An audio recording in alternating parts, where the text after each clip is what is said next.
যখনই ধন সম্পদের প্রয়োজন হবে চারটি সূরা একসাথে পাঠ করবেন, গায়বী ধন সম্পদ আল্লাহ পাক আপনাকে দান করবেন।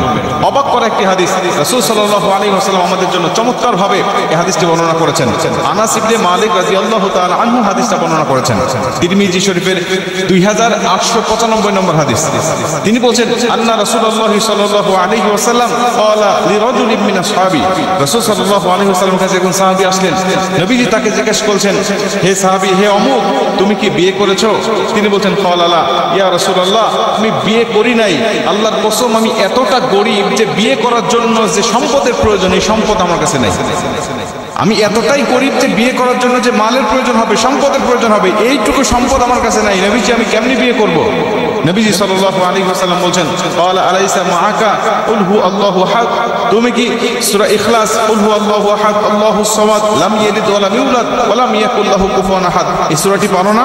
তিনি বলেন ক্বালা বালা ইয়া রাসূলুল্লাহ, আমি পারি তো এই সূরাটা। নবীজি বলেন ক্বালা আলাইসা মাআকা ইযা জাআ নাসরুল্লাহি ওয়াল ফাত, তুমি কি সূরা নাসর ইযা জাআ নাসরুল্লাহি ওয়াল ফাত ওয়া রাআইতান নাসা ইয়াদখুলুনা ফি দীনিল্লাহি আফওয়াজা ফাসাব্বিহ বিহামদি রাব্বিকা ওয়াস্তাগফির ইন্নাহু কানা তাওয়াবা, এই সূরাটি তুমি পারো না? সাহাবী বলেন ক্বালা বালা ইয়া রাসূলুল্লাহ, এই সূরাটি তো আমি পারি। নবীজি বলেন ক্বালা আলাইসা মাআকা, হে সাহাবী, তুমি কি কুল ইয়া আইয়ুহাল কাফিরুন, এই সূরাটি পারো না? কাফিরুন সূরাটা কি তুমি জানো না? তিনি বলেন ইয়া রাসূলুল্লাহ, এই সূরাটাও তো আমি পারি। মুসলমান ভাইরা আমার, নবীজি সাল্লাল্লাহু আলাইহি ওয়াসাল্লাম তাকে আবারও জিজ্ঞাসা করলেন, ক্বালা আলাইসা মাআকা ইযা যুলজিলাতিল আরদু জিলজালাহা, তুমি কি সূরা জিলজাল পারো না?